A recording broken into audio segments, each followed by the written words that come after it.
What is up, everybody? And it is your buddy PJ Braun, president of Blackstone Labs, with another episode of Ask PJ. We think it might be number 89 or 90.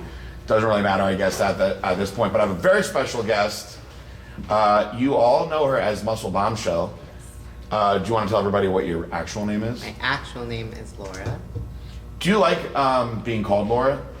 I actually hate my name. I don't think I ever actually really call you Laura. No, it's to the point where even my mom now calls me Bombshell. And I don't know whether to be proud or embarrassed by it. Where did the name Muscle Bombshell come from? So when I first made my account, it's probably over 10 years ago now, I was into bodybuilding, so I was like, okay, I want something about like muscles. So then I actually was at work at the time, and I'm just sitting there and I'm like, let me just Google like what would sound good. And then I like just kept going through and putting different things with muscle. And then I saw Bombshell and I was like, okay, I have like dark hair, you know, dark eyes, dark features. I'm like, this is good. And like that was it from the rip. I never had It was that long ago? Yeah, I was probably 17 years old and I'm 28 now. Damn. So, yeah. So there you guys go. There's where Muscle Bombshell comes. I actually didn't even know. So Yeah. see, I learned today. I'm happy about that. So now you know where Muscle Bombshell came from. So we won't call her Laura. But I want to talk about, I'm trying to remember the first time that I ever saw you or met you, but I saw you numerous times. Right. And then I think we finally spoke. I want to say that it was at like either a natural body event. I want to say it was the New York the natural Body, right? The Epic Block Party. Mm-hmm. Shout out to those guys. We love those guys. And you were, I believe, with VMI. Yes. And I like those guys a lot. Very nice guys. Awesome, yeah. And I had, everyone always says like, oh, like PG has like a look, which I guess I suppose I do. And so I was like, I love this girl's look. And so we started speaking, and super friendly. I'm sure I even said like, I love your look. Are you with the company? And you said that you're with VMI and that you like really like those guys. And I said, I really like those guys a lot too. Right. And we just left it alone. Mm-hmm. And it wasn't for, I don't know, like how long was it until we finally wound up doing something? I want to say, I mean, at least, was it 2 years? Yeah, it was a couple years. I want to say it was like around 2 years, because then even at the Olympia, I was there for one of the expos, and you know, saw you again, and I'd always come over and say hi to you guys, but I know I was still with the other company. So it was definitely a couple years. Yeah, so I always followed Muscle Bombshell, and I always loved her look. And really that was it. And then once we finally started working together, I didn't know that you were gonna be like as cool as you were. And I don't know how it started that I wound up coaching you, but you're one of the very few people that I coach and I work with. And I love coaching like women. I get a very like paternal bond with the girls that I coach, and I always say they're kind of like my like little like children, although you're not a child obviously. But people say to me, like men and women all the time, like how much they love the way that you look. So what I wanted to tell everybody, because I think you always like want to judge a book by its cover. Mm-hmm. So they see you and they're like, damn, this like crazy curves, big boobs, tattoos. She's probably a stuck-up bitch, which she's absolutely not. Right. I wanted to go back in time and like, let's just go, like, we don't need your whole life story, but let's figure out like how Muscle Bombshell came to be. Mm-hmm. So you were born where? Cranston, Rhode Island. And you still live in Rhode Island, right? I do still live in Rhode Island. And no one lives in Rhode Island. That's the funny thing. Rhode Island is like it's so small. The smallest little place. Yeah. But Rhode Island is nice. My sister went to URI, so I've been there a couple times. And where I was from in Connecticut, it was only like 3 hours to drive there. So what was it like in school? Were you like playing sports? Like were you athletic? So I did gymnastics, but that wasn't a school sport, so it was kind of separate from it. I was always very athletic, and my mom was actually a bodybuilder. So very young, it kind of got like, you know, everything we ate, she was like ready to tell you the calories. If I wanted to have ice cream, it almost made me feel bad in a way. She was like kind of like shooting the calories at you before you even ate it. Damn. And I was never overweight as a kid, so I was just like, all right. Then I kind of got in that habit of like, I didn't want to like eat it in front of her, and I never created a eating disorder or anything like that, thank God. But I think that being instilled in me so young, like kind of put me on this path even more. I remember when I was a kid, and this is a funny story, my mom had, you know, like back in the day though, the workout tapes, you know, so you... What workout tapes? I don't know. Like Jane Fonda? I don't know who it was, but it was so long ago, and I remember, you know, my brother's a little older, so we were old enough to be alone, and you know, her and my dad went out to eat or whatever, and I put in the workout tape. I wanted to work out, but I was like, felt like I was doing something wrong when I wasn't.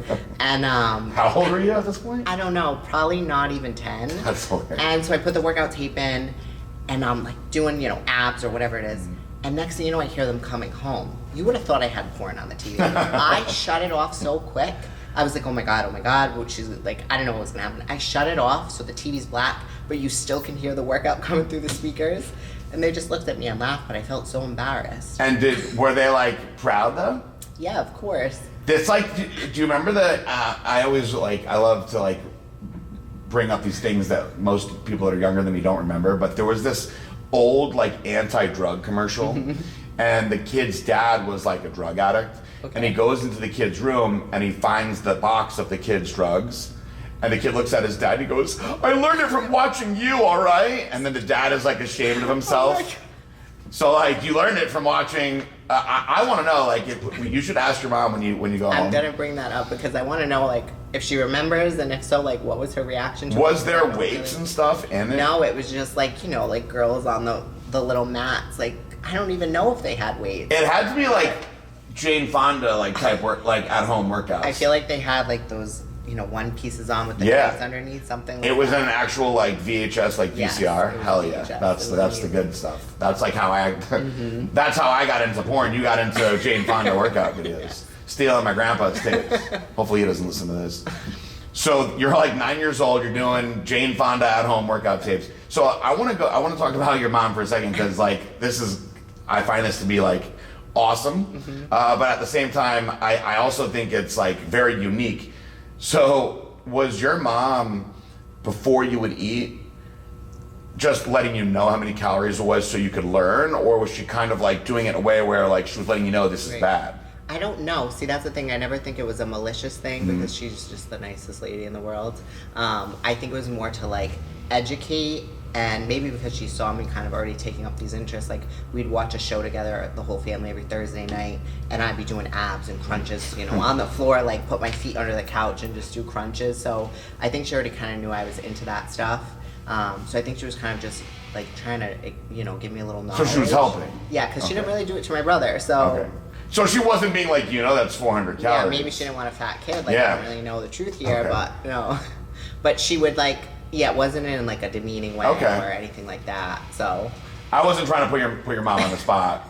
That is I find that to be very funny, but I also think that it's pretty cool because she instilled that in you very young. Was she going to a gym or anything like that? No, so I never saw her actually go to a gym or anything like that. It was like before, you know, she had kids. She was doing bodybuilding, and she'd show me all these pictures and stuff, and I thought it was super cool. So what was great about it is she was more understanding too, like, you know, we're at holiday parties and things and I'm not eating what everyone else is, and I thought it was great that she could understand that, you know, and not judge me for it, or not, you know, like I feel like a lot of kids that are on diets, their parents just kind of don't get it, or they're like, I want to be a bodybuilder, they're like, why? You know, they can't understand. So you started this extremely young.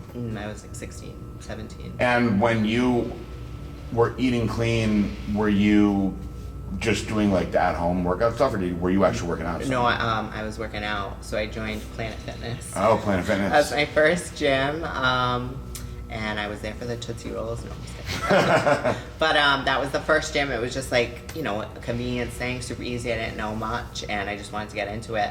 I joined with my best friend Renee, and it ended up like over time me just going all the time, like by myself, whether or not I had, you know, my friend there. And it just became like such an obsession. And how old were you? This was like around, I joined at 16, wasn't into it yet, and then at 17, so my father committed suicide, and I felt like that traumatic experience just kind of pushed me even more into the gym, because there, you know, you're alone with your thoughts and you don't really have to answer to anyone. So for me, it was like such an easy way to just kind of release anger, you know, deal with a little bit of what I had to, and then also kind of push everything to the side at the same time. So, and then at that point, it just became such an obsession. So, When your dad committed suicide, obviously how like traumatic that is. Were you very close to your dad? so not like yes and no. The whole upbringing of my childhood was like really abusive. Your parents were together or divorced? Together for 30 years. Okay. So, and this is a man that had, you know, like me and my brother are good kids, we weren't doing drugs, anything crazy. So good kids, you know, beautiful wife, together for 30 years. He owned his own business, plenty of work, a ton of money, like, you know, just kind of what you think everyone wants, like this perfect little life. And, but he was very abusive, and he kind of just went down the line, like tried to be abusive to my mom, you know, she wasn't having it, went to my brother, he ended up knocking him out. I'm the last one, you know, in the line. Your brother knocked your dad out? Mm-hmm. Wow. And then he came, you know, started picking on me more and more, and I couldn't really defend it. So he was physically abusive? Physically and, you know, verbally. Mm-hmm. So at a young age, all I kind of knew was like, you know, don't hit them in the face and things like that. It was just kind of like just a very toxic environment. But then there were other sides of him that he was like the life of the party and so fun and loving. So it's like, it's so hard to say what was our relationship, you know, because I still had so much love for him. Was he no matter abusing what. like drugs or alcohol or anything like that? Nothing. No. But they did say that he had a chemical imbalance. Mhm. So I think that could have played obviously a large part of He it. wasn't on any kind of like antidepressants or anything like that? Nothing. He probably needed to That's be, what I unfortunately. think he probably needed to, and so old school didn't want to be. Yeah. So we didn't, you know, think that this was going to be the outcome, though. Like, you never thought, but you So- just don't see it coming. When you were 17, he committed suicide? Yes. And you were working out already, so you were what, a junior in high school? I think about right, yeah. How did that affect, obviously it affects you forever, but at that point in your life with working out, you said you got more into working out, but how did that like mold where you started like going for like, did you? So, well, I think more like a senior. I don't know, it's tough. So, because of all of that stress and everything, at a very young age, I moved out of the house because we just couldn't get along. The abuse was too much. You know, my mother come home and he's choking me, like she was afraid to leave, that he'd kill me. So sad. got to a point where it's like, I can't be here anymore. And then me and my mother would start to fight, and like we never fought. She was always like my go-to. So I was like, you know what, I can't do this. And I took all my stuff and shoved it in my car, and I had like nowhere to go. And I'm like, eventually, you know, like a couple days later, one of my friends had an apartment opening up. So I went and put my stuff there, but I couldn't move in yet. So I'm in my car for a couple days, you know, going to friends' houses, like I'm living out of my car.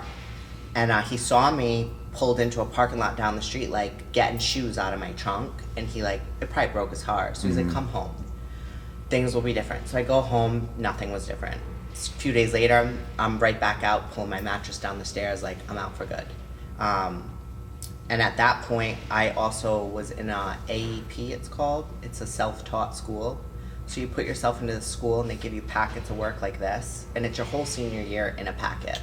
You teach yourself. So you homeschooled yourself? Wouldn't say homeschool because you still go to a facility, but a lot of kids do it. It was more so like dropouts and kids that were really, you know, like punks and stuff like that. What is it called? AEP. What does that stand for? Not even sure.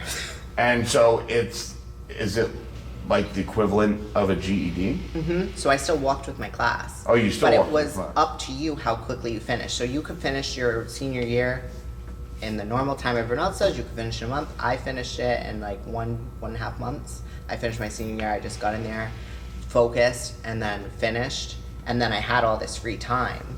So I was already moved out. I started getting multiple jobs, waitressing, whatever, overnights at gas station just to make money. And how old were you? 17. So you graduated high school at 17. Yeah. And you were living on your own already?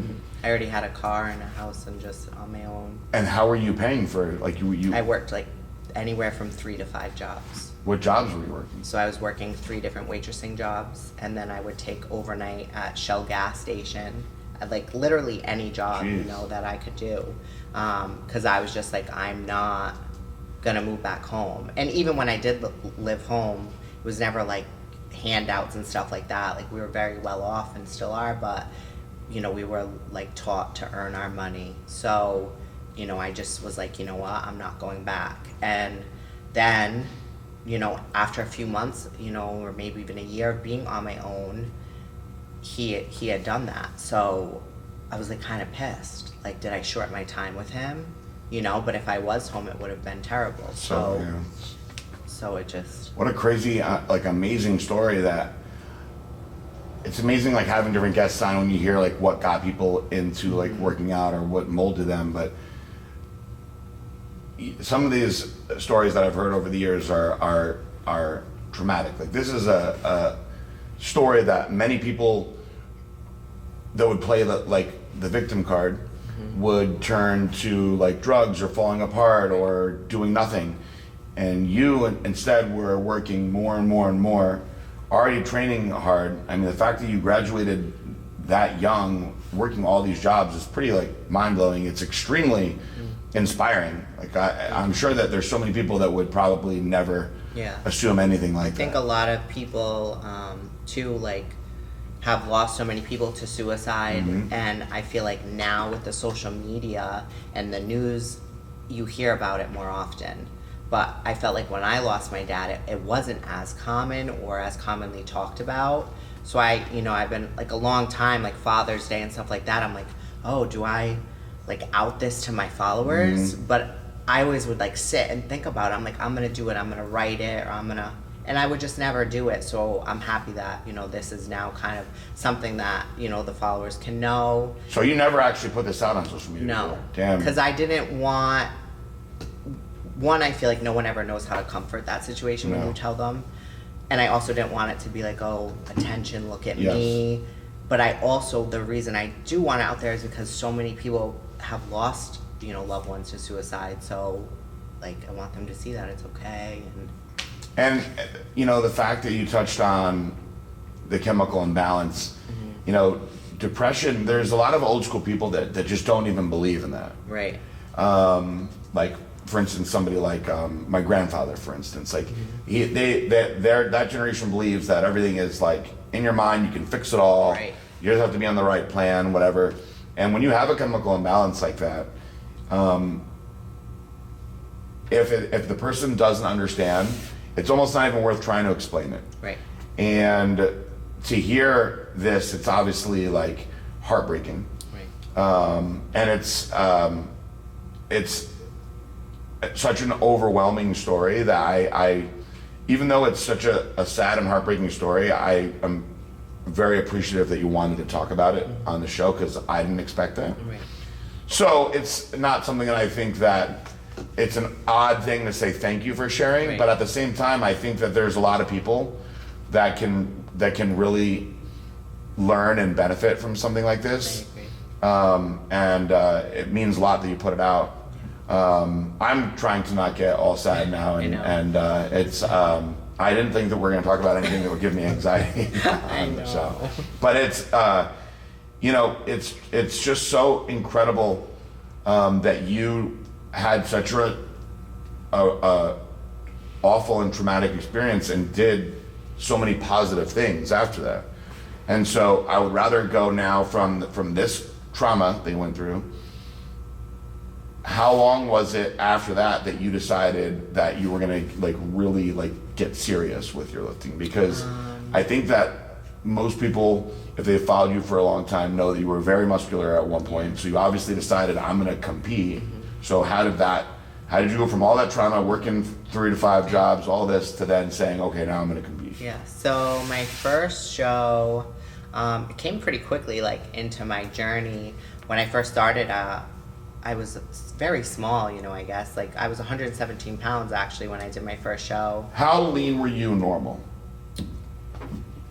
I don't know, I wasn't someone that was, like, very lean. I feel like my body type is, like, I could get fat easily. Do you think more that, like a like, skinny you fat. looked like a little gymnast? I always had like that round and bubbly like butt and legs, but they were so much smaller. Okay. And then my stomach, I just like felt like I had, you know, like not skinny fat, I guess you could call my physique at that point when I was in high school. So I was never like overweight or real thin. It was just like So 117 was your stage weight. What did you start at? bikini. And I want to say, what did I start at? I was probably like 130, 120. And how tall are you? 5'2". So 5'2", 117 bikini. And I might have been 18 years old my first show. I have to. I haven't looked at these pictures in so long. Where I have to like. You have to show me the bikini pictures. Yeah. So who helped you get ready for that first show? So I had it's Extreme Fitness. It's funny because he's passed away now. Wow. He passed away a long time ago. He was heavily into drugs. Jeez. But I'm sorry that all this trauma affected you so young. yeah, it was a lot, and it was taking a chance. You know, I didn't know much, and I was very young. But he was a great guy. But at the same time, he was very like scatterbrained. He was doing cocaine while I'm trying to figure out what my diet should be. So, you know, at the same time, I probably should have known better, not trust certain things. And very young, I did start to dabble like into steroids. So when I was 18 and did bikini, obviously I wasn't on anything, but I stayed with this coach for a couple years. Okay. So when you did bikini, what supplements did you use for that? I was like taking just protein. I liked those ISO-Pure drinks, like simple things like that. It was Creatine, really, anything like that? I don't even think I was taking creatine. What about fat burners? Nope, I don't ever. So just ate the right way, trained. Were you doing a shitload of cardio? I don't even think I was doing. Well, I think it did climb up probably around an hour every single day. But not bad. But nothing crazy, no. And the diet was very, very limited, you know. But I did get like one day where I'd get like a pretty good cheat, you know, stuff like that. But competing at such a small weight is like still to this day, like I can't believe I was that small. Were you competing in a teenage division? No. You were competing like with... I think it was just like, it was in New York, because the girl that, just seeing all the other girls, they definitely weren't teens. But I remember taking second on it, which was nice. In your first show? Oh, that's amazing. So you're a teenager, you got second place, totally natural first show. Yeah. What year was that? Oh God, it has to be at least anywhere from 8 to 10 years ago. Wow. So I have the pictures. We'll have to check. Yeah, I have. I'm gonna want watch to them. say maybe 2011. Now, how about like all your posing and all that? Like, how did you learn to do all that? Oh God, so even the posing, I felt like the majority of it I was learning on my own. And to this day now, like, so that coach that I had, he would have, you know, his people come in and kind of just teach me and help me along the way. And then I would be YouTubing everything to just kind of perfect. But it was just, everything was such a mess. Like, Who were you like inspired by? I honestly feel like I never had a person, and even to this day, everyone, when I do Q&As, are like, who do you look up to? Or, you know, I don't have someone I can like... Well, I didn't really have somebody that I like, No. quote unquote, looked up to. Like physique-wise, you mean? I had people that I thought were just amazing because Yeah. they were like humongous, like Okay. Ronnie Coleman, guys like that, I like think Jay like Cutler. Michelle Lewin Okay, yeah. was like, wow, okay, she's beautiful. But Yeah. as I got further into my journey, she's still beautiful, but that was no longer body goals for me because she is so much Smaller. smaller. But, you know, now I'm kind of going back to wanting to be a little bit smaller. So. I'm trying to think of 10 years ago who Miss Bikini Olympia was. It may have been Natalia Mello, maybe. I like, honestly too, I hated bikinis. So. Well, they actually at one point were a little bit more on the muscular side. And so you did one bikini show? Yeah, I absolutely hated And you were it. like, fuck this, I'm getting bigger. Yes. And is that when you got on steroids? Yeah, so a few years later, with the same coach, you know, we started to kind of like go into off seasons and push the limits. And I remember wanting to be on Anavar. Yep. And so, you know, he gets it for me, and it's in a capsule. So nobody ever really gets real Anavar, especially when they're young, and it's like the hardest thing to get. I always tell people all the time, unless you're getting it from a doctor, you're most likely not getting real Anavar. Right. And then when I hear any stories about some coach just gave me this capsule. I'm always like scared of what's gonna happen like next. Because the capsule, you can open it and put whatever you want in it. So who's to know what was even in that? What kind of results did you get? So as the time's going on, like I'm obviously gaining weight. I'm getting more muscular. And I remember being like stuck between the 130 mark, like around that, the 130s.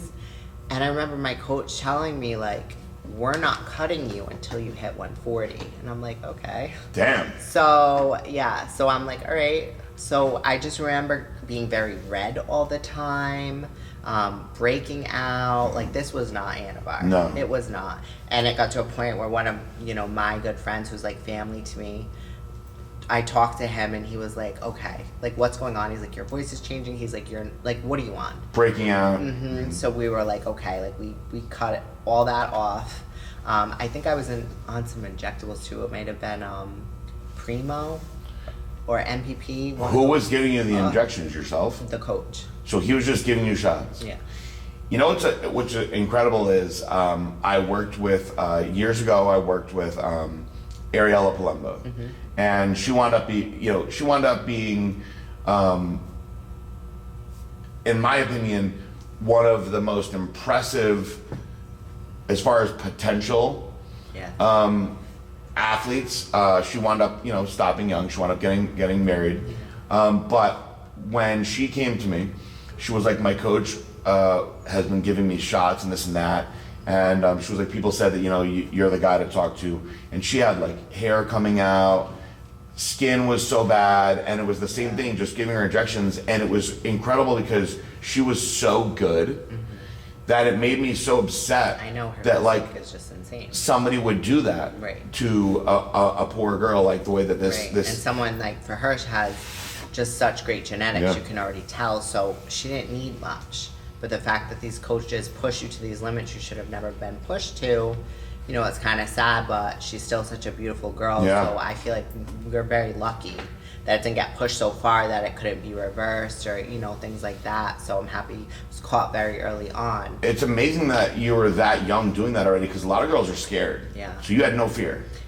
At first I did because, I saw a lot of people like abusing it. Mm-hmm. So I'm like males. So I'm like, okay, like I don't, when someone I was dating at the time just abused everything. So I'm like, I'll never do steroids while dating this person because I feel like I'm going to get pushed right into like abusing it or have no knowledge on it. But it's funny because I wait, a couple years and it's still kind of not that it was abused, but I still got, given the wrong stuff.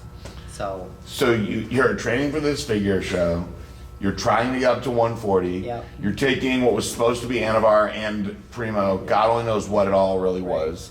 And did you actually get to 140? Oh, yeah. So I hit 140. And I just felt like just really red all the time. I just felt huge. Like, and in the moment, like, you're not kind of realizing, like, what's happening to you or how you're looking. So I don't know. I just don't think it was a good look at all, but I hit that 140. So you hit this 140. Your blood pressure is through the roof. Were you breaking out a lot? Yeah, like just like a little bit. My back, shoulders and that back knee, as they call it, and the meathead world. And so once you hit this weight, when you came down for the show, was there a goal weight that you were going to compete at? Not really a goal weight. It was just kind of how we looked. Of course, that's the ideal way to be. So. What did you get on stage at after that? So I never got on stage doing figure with him as my coach. So you got all juiced out, put you on this regimen, and then all of a sudden that was it. Yeah, it was just, I don't know if he passed away before or after, like trying to think back this long. But I know I didn't compete like with him at that point. Wow. Kind of broke away, and then you filter through different coaches. And then I do remember when I did finally do the figure show, I looked terrible. What was so bad about it? I was being carb loaded for like 6 days. Okay, wow. And it got to the point where like he didn't remember how long I'd been carb loaded. Where are these coaches coming from? These are like... And it's like, he's very, very knowledgeable person. We're using diuretics? Towards the end, yes. But like, nothing's saving you at that point. And I remember just being like to my friends, like, I don't know what he expects to do, but I feel real fat right now. But like, what was he carb loading you with? Just more and more like white rice and stuff like that, you know, food. So more and more food. And it was like every single meal, PJ. What were like you eating up to that? Before that, yeah. he was like carb cycling me. So I'd have like really, really low days with just no carbs. I wouldn't get cheat meals. It would be more like after your, you know, whatever no carb day, you can have a bowl of cereal. And I'd have a big bowl of Cinnamon Toast Crunch, and I would tell you, Cinnamon Toast Crunch. The sugar would hit me so hard. I remember it being like, wherever you are when you eat the cereal, you need to make sure that's where you want to sleep. Yeah.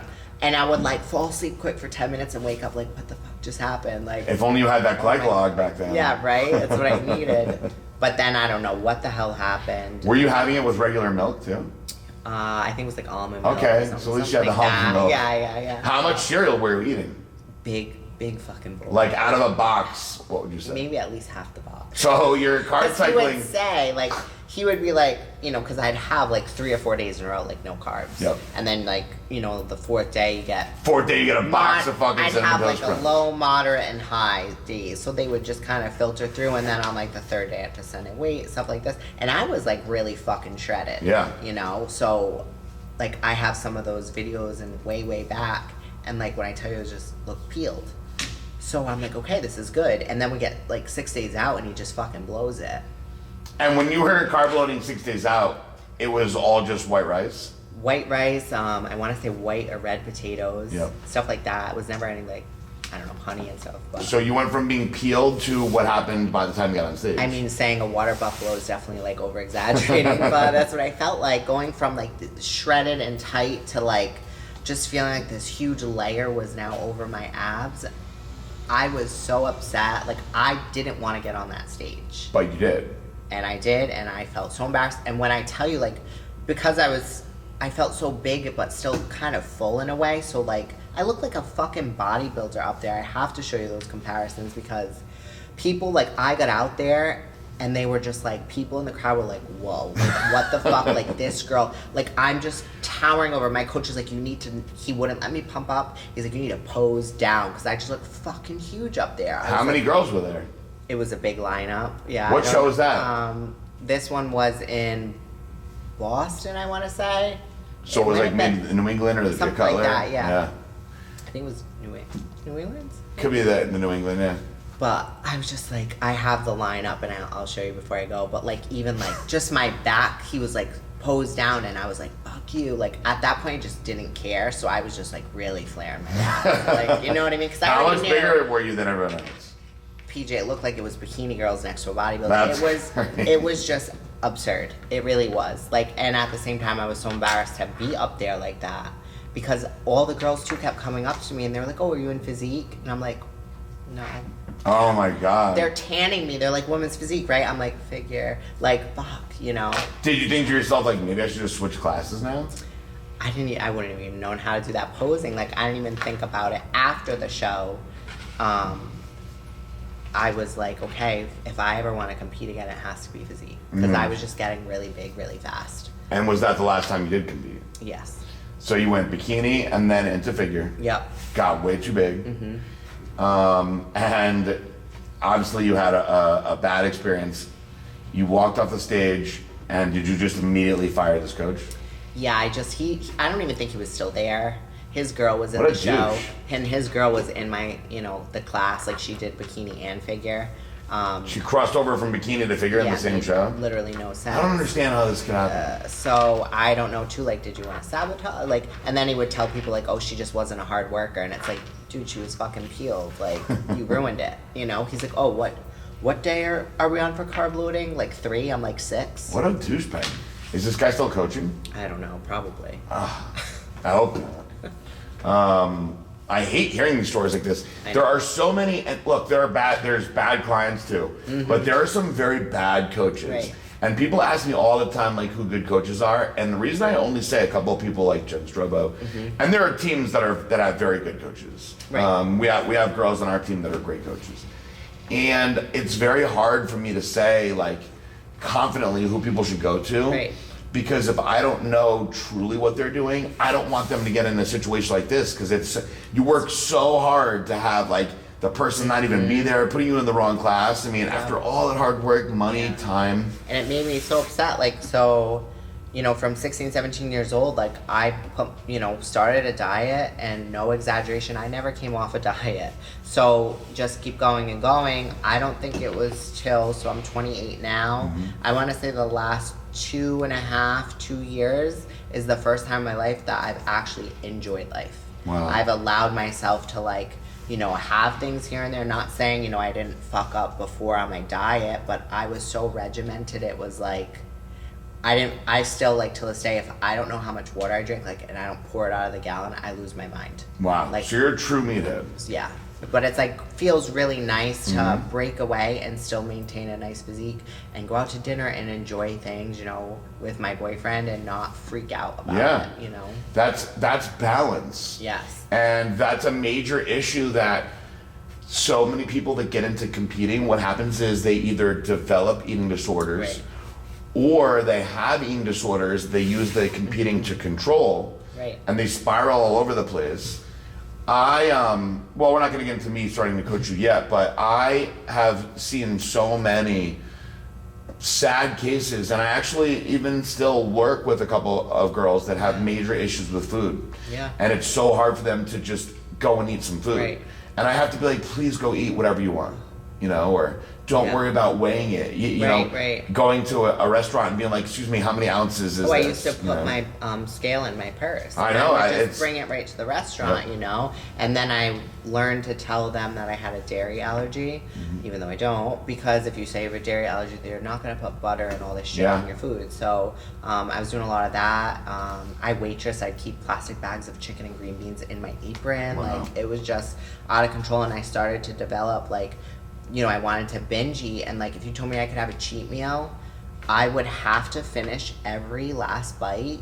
Like, I couldn't stop. Like, even though I'm full, I'm like, I don't know when I'm gonna get this again. Yeah. So I would just overeat till like I felt so sick, and every time I would do it. And now it's taken me, probably over 8 years to be able to eat something. Like, if I have a burger and I'm full halfway through, I don't finish it. But it's taken me so long to be able to be like, oh my God, I don't know when I'm gonna have this again. Like, I have to slam it all down. So it's so good that you got to that point now. When you were at your biggest and most like super focused on what you were doing, what were you weighing? So my biggest, I was getting like 160. So 160 at 5'2". Yeah. And what kind of steroids were you taking at that point? So Anabar's kind of always been my main. And then I was doing some SARMs. Yep.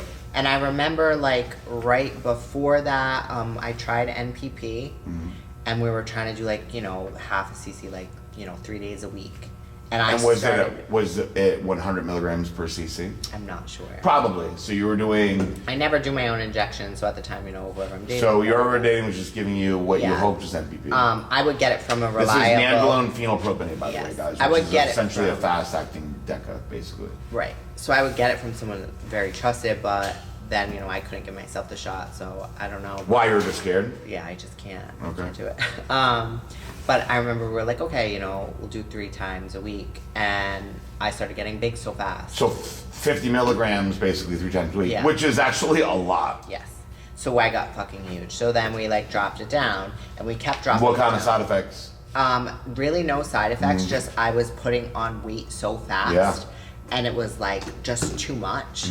So we nipped it in the butt so quick I didn't really experience sides other than, being huge. Which Let me tell you, that is a very, very generous dose for a woman to take. Yeah.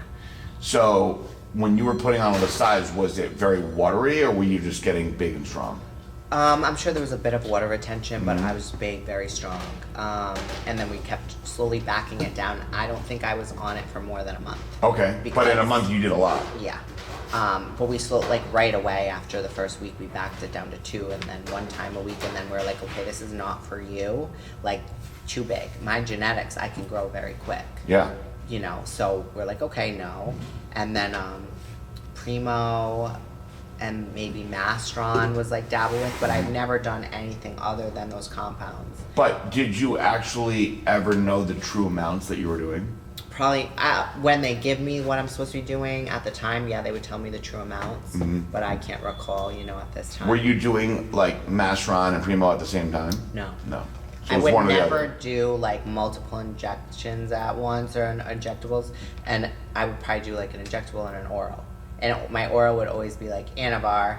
Of course, I've tried like Novadex, Proviron, like cutters and things that are hard on me. Winnie, I tried once and it had me so sick I couldn't stay more than 2 weeks. Was it oral or injectable? Oral. And do you remember the dose what the pills were? No, very, very low dose. But I remember it was to the point where I just kept passing out. It was making me very, very sick. I wonder what was making you pass out. I'm not sure if it was like a combination of that and low calories, but Do you remember what they looked like or what kind it was or what it was supposed to be? Just a white little pill? Pills, yeah. So you're taking these white pills, was just one a day? Yeah. And you're just passing out. Or it could have been cut in half, but I will say I admire your balls to just take shit and say like let's just I get jacked. like very trusting of where I would get it, but it was just like, and I wasn't experiencing these crazy sides. Like everyone kind of jabs at me for my voice, but as a kid I always had this like kind of a deeper voice. Yeah. I never had this high pitched girly voice. I'm sure it did get a little bit different. But I like my voice, it doesn't bother me, but people like jab at those things that I kind of already had. Yeah. I never experienced like crazy side effects, so I think that's why I kept dabbling. Yeah. Obviously getting bigger and bigger, but my face structure looks so different then and now because I get filler stuff. Yeah. So people are like, oh, it's steroids. It's like, no. But your face is beautiful, so I wouldn't understand like what would be the steroids made your face get prettier. Yeah, I mean that's what. So it's like, the typical BS comments you get. But I think that's why I just kept dabbling, because I wasn't getting any crazy hair loss or like anything that I wouldn't want. Okay, a little acne. My face always stayed real clear, so I could deal with a few on my shoulders. And you did 2 shows, you got into doing a bunch of gear, and you put on a lot of muscle fast. You were you didn't have a goal as far as like competing anymore at that point? Yeah, I just kind of fell out of love with it after that last experience, and I was prepping for so long, so many times, that I'm just like, and then I was trying to make myself love women's physique, and I'm like, I don't like this. This isn't me. So I was just like, you know what? Like, I'm not gonna do something that I don't love to do because life is too short. Like, I don't have anything to prove to anyone. So I was like, I want to make myself look how I want, and then like that's it. I just took it from there. So, but it's like, I think pretty uncommon for someone to hold the physique and these kind of goals for such a long time without competing. Absolutely. And this is like somewhere around the time that you and I started working together. And this is a perfect segue, because when you and I started working together, I wanted you to show me figure poses, women's physique poses, and wellness poses. Yep. And you sent me all of the poses. The figure ones were the most simple for you. For the wellness, I was basically like just do bikini poses. Yeah. And you really didn't really want to do the women's physique poses. Right. But she reluctantly gave me the poses, and I'm always extremely honest with everybody. And some people can't help it, but that's the best way to be. You just gotta tell people the truth.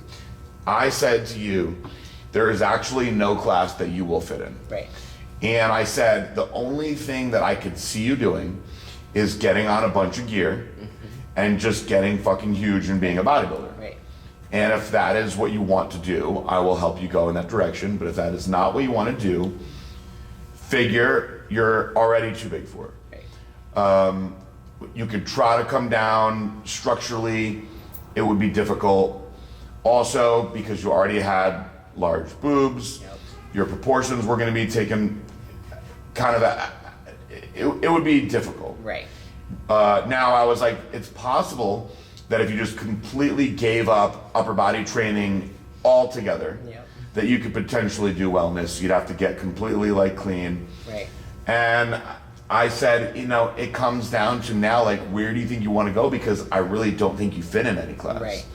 And at that point, I think for a while we were just, what was our goal in the beginning? It was just to get leaner, right? Yeah, to get leaner. And yeah. what did you weigh when we first started working together? I want to say I was probably the mid to high 150s, I would say. Yeah, and solid. Yeah. But a little bit more blocky. And you were actually, I will say, you were always eating a good amount of food. Yes, always. And that I was feel very pleased by that. I finally found, previously like a good coach that took the time and understood. The past maybe 3 years now, I really haven't been doing like heavy drugs. If we do anything, it's a little bit of Anavar, maybe some SARMs, but I have great genetics. So I'm really happy that I took the time to know that my body's okay without drugs and I can still look good, because that kind of came like a crutch for me. Yeah. But then I took the time to repair my metabolism, and once it was repaired, I was eating like 3,500 calories a day plus 3 cheat meals a week, and it led me into that, good physique. And then I came in, to work with you, and I felt like we started at just such a good point, but like you said, really blocky. And that's the look I liked at the time. Well, we had so many people. I loved the way that you looked anyway. And I love dark hair. I love big boobs. I love curves. I love muscles and boobs is always like my joke. But I love roundness. Yes. And so, but another thing is, as a coach, I'm gonna tell you, this is what you need to do to look the way that you have to look. So we decided, we talked about it, that you thought to yourself, I don't want to compete at all, but I would sort of like to perhaps try to go for like a wellness type of look.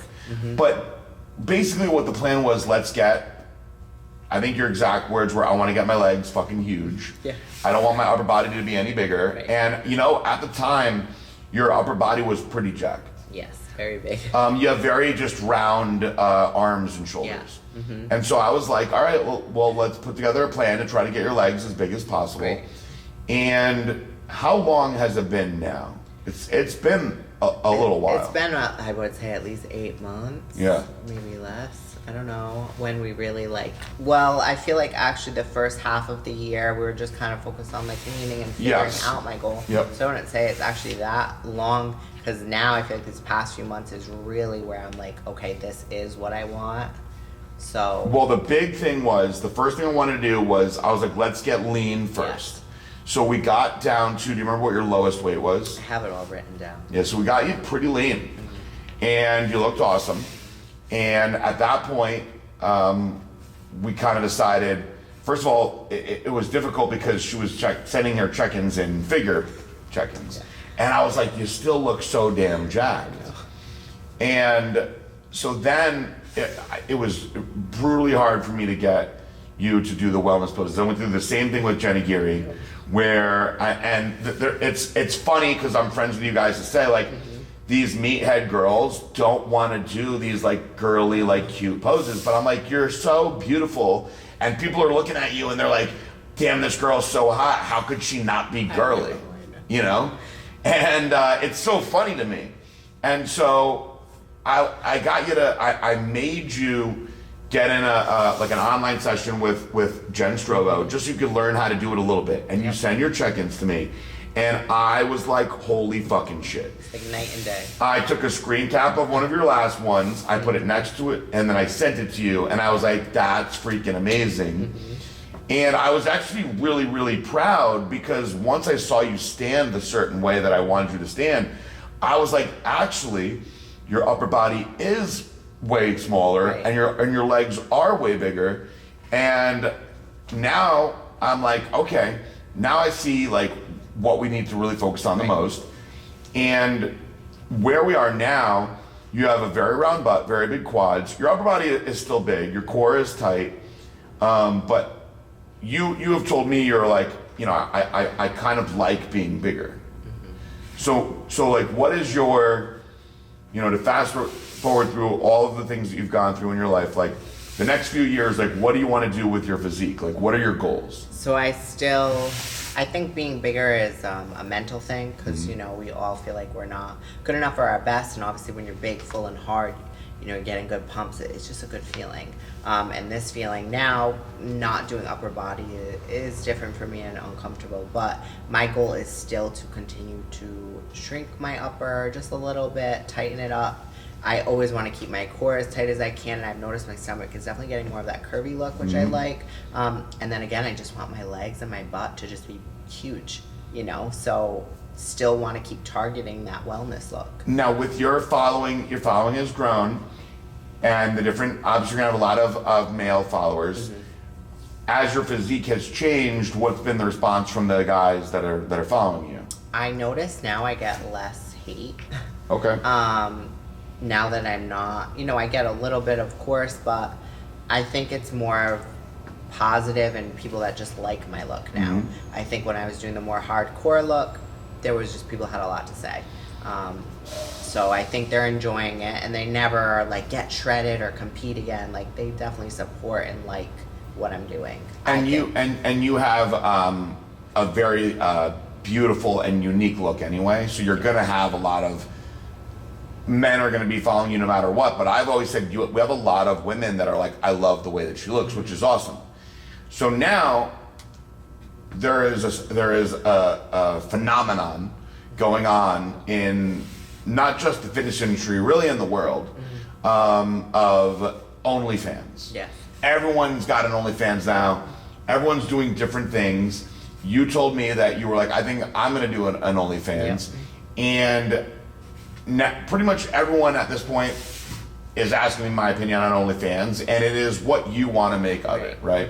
So I have friends on there that get nude. I have friends on there that just show their boobs. I have friends on there, husbands and wives, that just straight up go at it. And then I have people that are doing some scary things, people that are just doing some, I have girls that I know that go on there and they get guys to pay them to paint their toenails. There's all kinds of stuff going on OnlyFans. So you have an OnlyFans, and do you get nude on your OnlyFans? No. So there's no nudity on your OnlyFans? It's very close. I still leave that little bit of mystery, and it's definitely minimal clothing when I tell you like the bottoms are a string, you know, so really what else are you missing out on? You know, obviously like I'm not showing all the goods, but the clothing is so tiny and small. I'm trying to give them as much as possible, but at the same time, you know, everyone can screenshot. That stuff is out there forever, and I'm not knocking the girls that do that. Yeah. I wish, you know, because obviously my profit margin would be a lot bigger. But that's just not who I am, and I know that's the look of me. But I just, you know, when it's out there forever, and I've seen tons of screenshots of other girls, and they think their stuff can't get screenshotted and saved, and it does. So my stuff, like, is very sexy.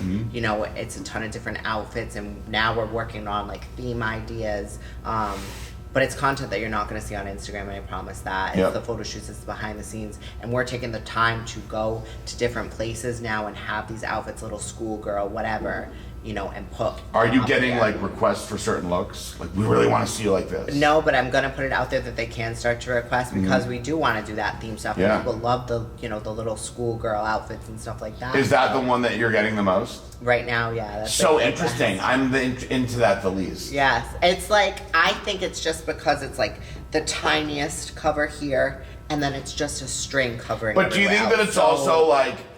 I don't think, like, I think having like a teacher fantasy is kind of weird, but it's the skirt that's getting lifted. Well, I like the teacher is different than the actual school. Yeah, I guess you could say. So to me, what I am most attracted to, but this is part of how I grew up. When I was a kid, we used to take the train in New York City, and I would see all of the like women in their business attire that looked so like sexy and classy, right? So I love that like business attire look. I think that's super sexy. I like that too. And if I was ever gonna like request anything, that's typically like the look that I like the most, right? But are guys on there like begging you to please do naked stuff? Like we'll pay you whatever you want just to do naked stuff. I mean, of course you're gonna get people that want to see the nude, but I wouldn't say I'm having everyone like flip out or whatever about it. Of course, a lot of people are asking for it, but I'm just like, hey, not doing that at this time. You know, my apologies, but I'm putting out so much other content that I would say they're all staying, they're renewing, and they seem pretty pleased. If you don't like it, obviously, it is what it is. You know, you can unsubscribe, but right now I think that they're just enjoying it. And there's a lot of different looks and different sides that they're just not getting on Instagram. So. And are you running your OnlyFans yourself? So it's me, and then my boyfriend actually takes all the photos, which a lot of people think is like super hot. You know, to picture like me dressed up, and he's a friggin' monster. So it's just very hot. I know a lot of people that have great relationships like that, and that's awesome. And it's also great because you guys are in control of the content. Right. I'm not knocking the management services because I myself, and I wish that I did it, and I should have. People have said to me before in interviews, how come you haven't done like an OnlyFans yet? And I truly did, this sounds like bullshit, have a concept for what would have been an OnlyFans, because we had literally hundreds of beautiful girls that were doing things either on paid Snap or Patreon that were part of the Legion, and there wasn't an OnlyFans yet. Right. And I was supporting, like, I've done probably 60 orangutan shoots, all kinds of other things, and we were like, maybe we should find a way to manage and monetize this. Never did, my own fault. However, I have absolutely encouraged many girls to start OnlyFans that are now making way more money than I do, and I'm happy for them.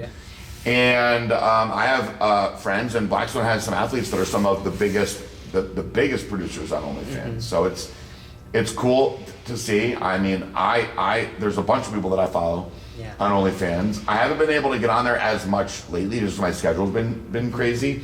I will say, I'm gonna put it out there, I still am Pornhub #1 always. Shout out to Miss Lexa.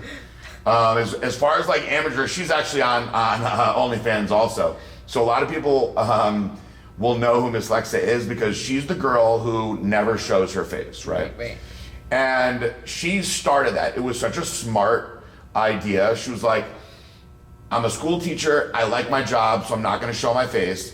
And it was, you could tell it's always her and the same guy in the thing. So it's obviously like either her husband or her friend that is gets to be the lucky guy, right?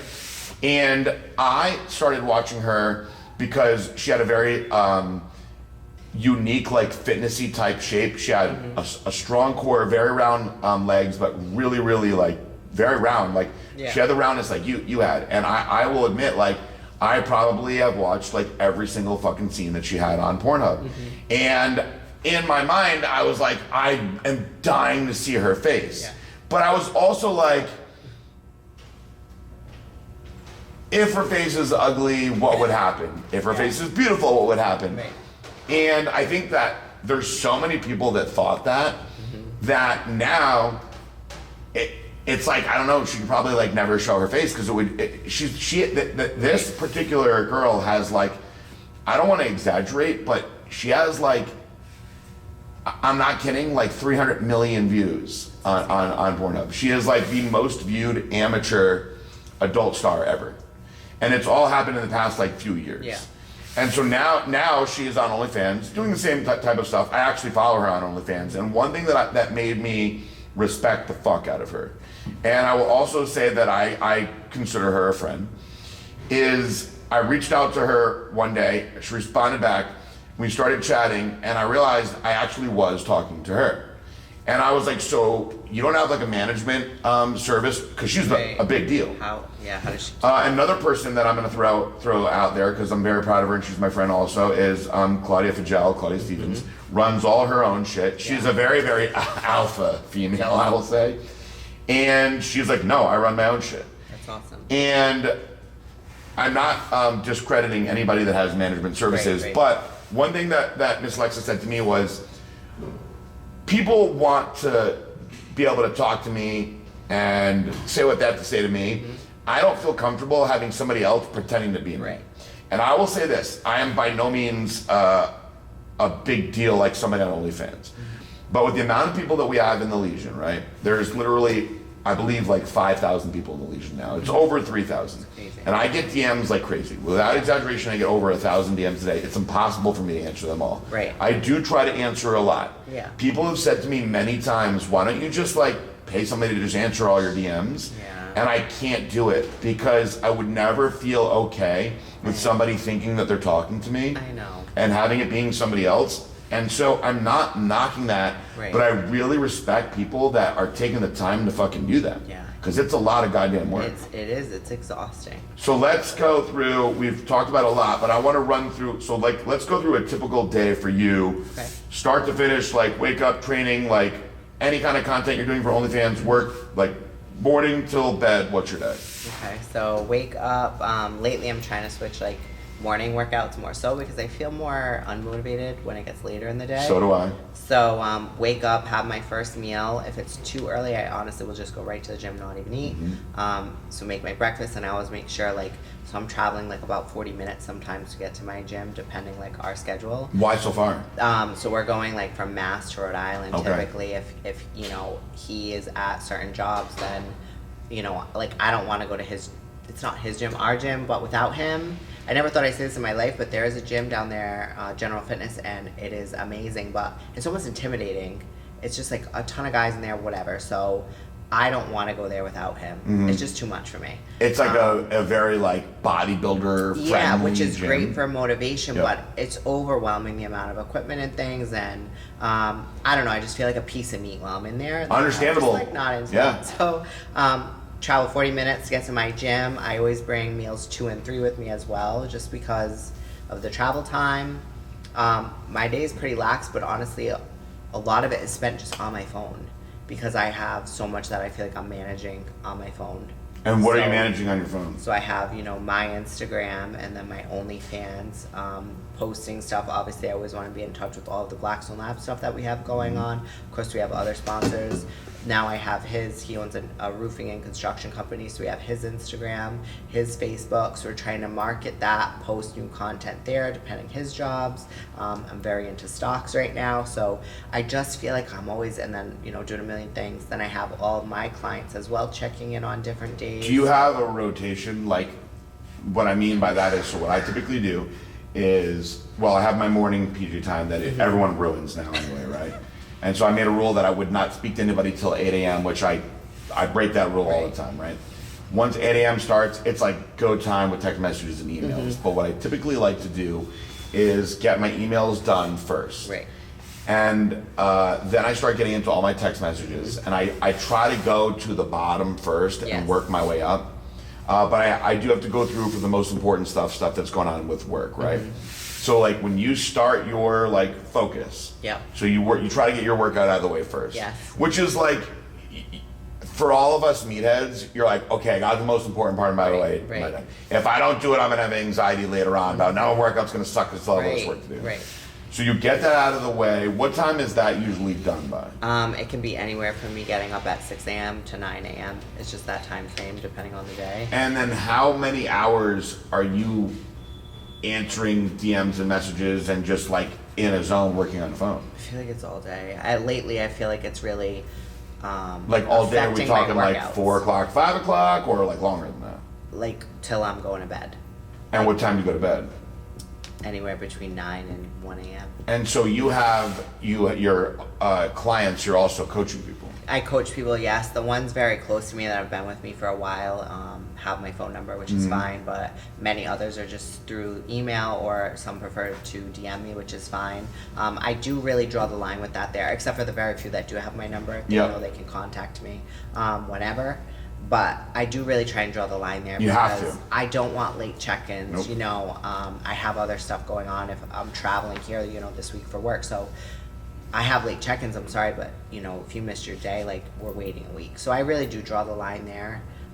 So while you're here, because we've been doing a lot, are you going back to the hotel and having to do work and get it back into like all your stuff, or did you set it up? I where- set it up so that Sunday everything was in. Anything late is now pushed till next Sunday, you know, Good. when I'm back, because I want to focus here. But, you know, getting home, like, so yesterday we got to the hotel and I wanted to take a little nap, and it just turned into an hour of me checking stocks, editing some content for us, going through content. How did you get into the stocks?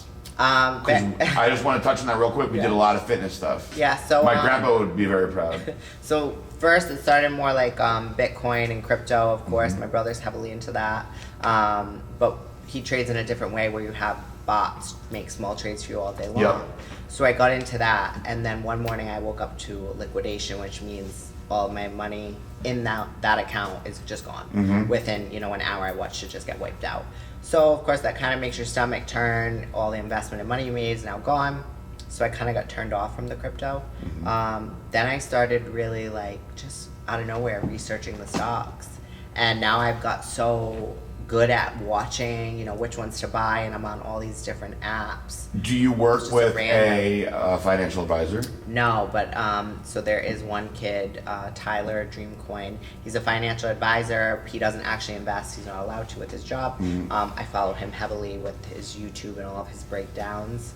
I'm still very cautious about investing, because it is very risky. Yep. But it's something that's very interesting to me, and I love making money and having multiple incomes. So just something new that. Do you actually? Is it all online, or do you ever watch the stock market on TV and stuff like that? I just do it all online. It's much quicker to be able to be into different chat rooms very quick and Discords. So I grew up with my grandfather, who I actually lived with for many years.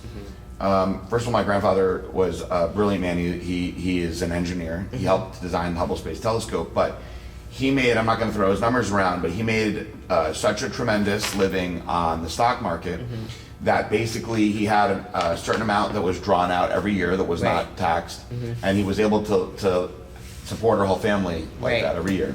And so I grew up with the stock market on the TV all the fucking time. And Jim Cramer, Mad Money, that. These are the shows that were always on in the background. And I remember my grandpa being funny, being this guy's nuts about Jim Cramer, but always just seeing the little things go down. And when the stock market crashed, it was for me as a kid on the outside, to see my grandpa, I'm not saying he was suicidal, but he was devastated. So the recent just now, not so recent, but. So the big one that was I was in Connecticut still. So okay, so a while ago. I'm saying it was probably it had to have been, and I apologize people for not knowing the year, but I would have to say it was somewhere between 2009 and 2010 or 11. Because it just took a pretty good hit right, maybe last year now. At this point, we definitely took a. I know we hit a big one last year. So this particular one, at the time, I know that, let's just say, I'm going to throw out make-believe numbers, but let's just say perhaps he went from, let's just say that the make-believe number was $3 million to, in a matter of a day, having $500,000. Sickening. And this is a whole life gone like that. And I was actually training. I was a personal trainer. I had a big time investment banker as one of my clients, and he came in that day, and he looked like he wanted to murder everybody. And at the time, I was such a meathead. I was just personal training, and I didn't really know what was going on. Right? He came in, and he was in a bad mood, and I was rough day. Yeah. And I just wasn't paying attention. Yeah. It was just a 20-whatever-year-old meathead. Right. He goes, rough day. He goes, people that I work with threw themselves out of buildings today. And I was really? And there were actually people that committed suicide that day because it was that fucking horrible. And I was I remember being oh man, my grandpa is going to be in some type of mood today. Yeah. And I, to me at the time, back then my grandpa's big thing was back then I was broke, but he was always pushing us to invest. He was I want you to at least start a Roth IRA. I remember it was the first thing he wanted me to start, right? And so one of my best friends wound up becoming a financial advisor. He's actually been the one guy that I've trusted all these years. Yeah. And I've seen all these different so now you have cryptocurrency, and the big thing that I always, and people are I always offend somebody on this show. It wouldn't be a show without offending somebody. Right. But the one that I get the most that cracks me up the most now is the really young kids that are pushing Forex, right?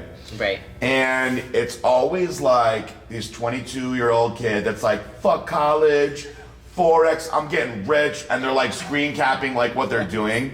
And I'm always I talked to some of my financial advisor friends, and he was do you really think that it's that easy No. to be 21, 22 years old and just get rich. And he goes, and listen, some of them will make some money fast. Make the right play. But... Most of the time, he goes, 6 months, a year from now, he is like, take a good look at where they are. He's like, it's a long money game. Right? And I hate to be a dick, but a year later, when I see a lot of them are like, I'm so fucking broke. I'm like, but what happened to you like saying like fuck college and all the other kids and like screen capping all like your like Forex stuff? What happened to all that? Yeah. Maybe you should have thought about that before you talk so much shit about everybody else. Like the kids that, and listen, I appreciate all sorts of drive and mindsets, but the ones that are like, yo, I'm sleeping until noon and I'm making money, and like it's always like this little like thug attitude. Yes. You know, like you could keep that to yourself, and if like you're 50 years old and you're like, listen, I'm just gonna let you guys know, for the past 30 years, I've slept till noon, I have not brushed my teeth at all, and I've just gotten paid the whole time. Good for you. But if you're 3 months in, screen capping all your shit on Instagram, bragging it up, and then a year later you're like, I have nothing at all. Right. You kind of deserve that. Stupid, yeah. You know, you asked for it, you put it out there. The universe is like, nope, screw you. Right. So I'm happy to see that you have all these different things going on. And I think it's awesome that you're so diverse. You're using your looks to bring in money. Right. And I think that fitness-minded people, this is one of the things I'm writing about in MD right now. If you're gonna put so much time into your physique and the way that you look, and other people wanna learn from that, you should do as many things as you can to generate income from that. That's the world that we live in now. Whether it's online coaching or OnlyFans or writing or meal prep, whatever it is, you put so much time into this the way that people would, you know, like whether they are an accountant or whether they are a carpenter, that's your trade. Your body is your fucking trade. So you gotta treat it as a business. So I'm happy to see that you are thriving and growing because of your physique. And we have one more thing to do tomorrow. We're doing orangutan tomorrow. We've got a lot of incredible content the past few days. I'm very proud to see, because I'm still, of all the things that I do, I still have a passion. I don't want to train people in the gym, although I do like doing it. But I just have a passion for what can happen to the human body.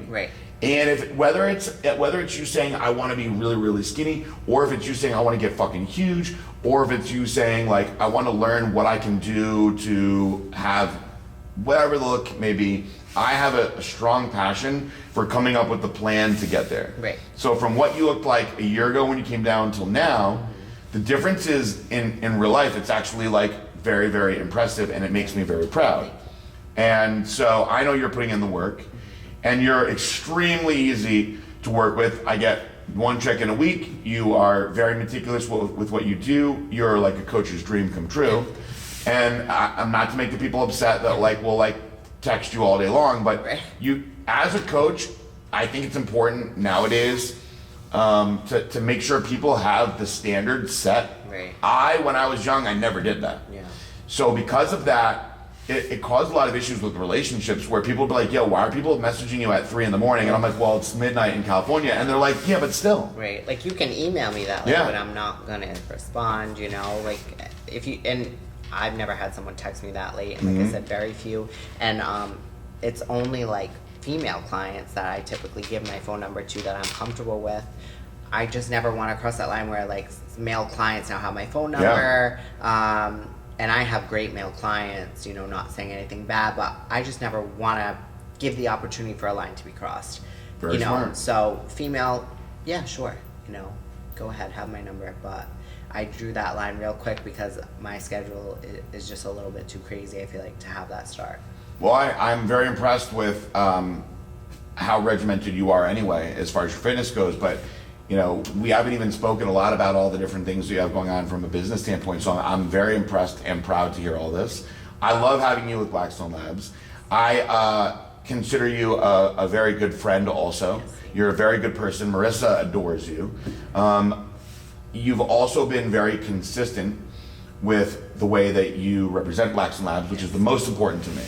And I've always said to everybody, whether you do a million codes one month and 0 the next. If you're putting in the same amount of work, that's what matters the most to me. And I appreciate that greatly. And I know that you're only going to keep on thriving more and more. And I appreciate you doing this podcast. Is there anything that you want to throw out before we say goodbye? That was really it. I think we covered a lot. Yeah. And thank you so much for sharing everything about your past. And it's good to let them know a little more, you know. I think that it's truly like amazing that you put that out today. Thank you. And I appreciate that. And I think that people are going to listen to this and they're going to be taken back. Yeah. And they're going to respect you in a different way. And it's truly amazing what you've done. Yeah, I hope they just feel like they know me a little bit more at this point, you know, because I don't put that much out there. I kind of try and really keep my personal life very separate, but I know they need to know a little bit more, and that's okay. Yeah, and like I said, you can't just judge a book by its cover. Everybody has their own past, their own skeletons perhaps, and you have done just a truly remarkable job. So I appreciate everything. I'm going to say thank you very much. Yeah. And I always wrap up everything I do the same fucking way with a peace out. Bye guys.